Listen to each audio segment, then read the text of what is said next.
Ayan, so hello po sa lahat ng viewers natin all over the globe. So nandito tayo ngayon sa main office na kung saan magkiklaim po tayo ng mga savings income ng mga kababayan natin na nagtiwala po sa atin.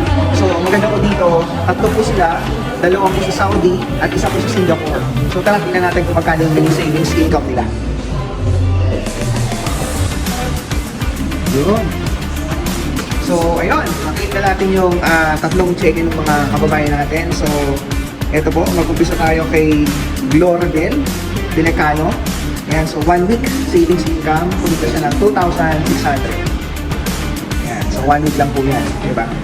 And ito po yung pangalawa. Ayan. So ito naman si partner Irma Labringan from Singapore. So part-time savings income, kumita siya ng 42,000. Ayan, diba? And yung